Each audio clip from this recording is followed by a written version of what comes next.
диспетчера совмещаем. Просмотр проходили. Да.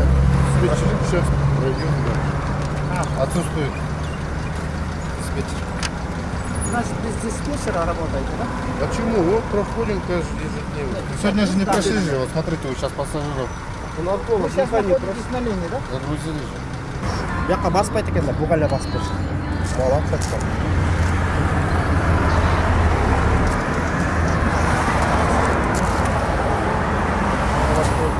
Мұғаля басып беріп, баспаған ғой.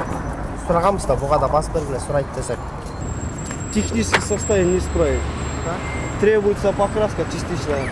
Внутри салон не чисто, сами видели. Передние колеса износ шины.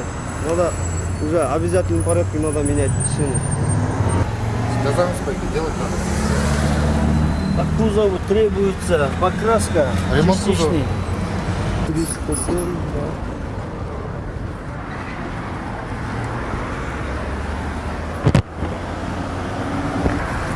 Это административное правонарушение, статья 224, час 5, отверстие называется. А сколько штраф? 317 сомов, 20 тынов. Административный штраф налагается. У данного водителя еще тем более отсутствует механик и диспетчера не прошел еще.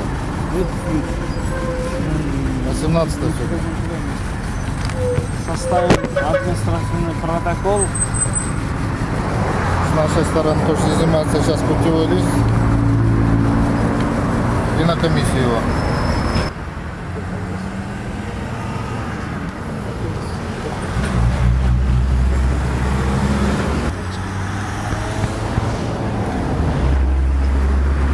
Hiç kim yememeyiz.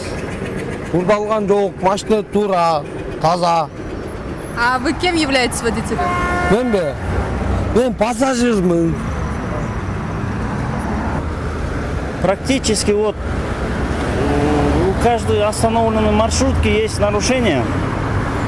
Например, внешний вид вот требует покраски кузова.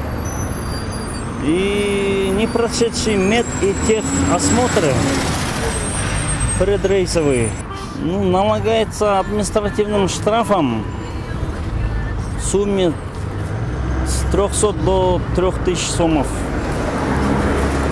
Водительские права отбираются, да, у них? Отбирается. Если управлять временным талоном, то выдворяется на штрафную стоянку и через экзамен только выдают водительское удостоверение.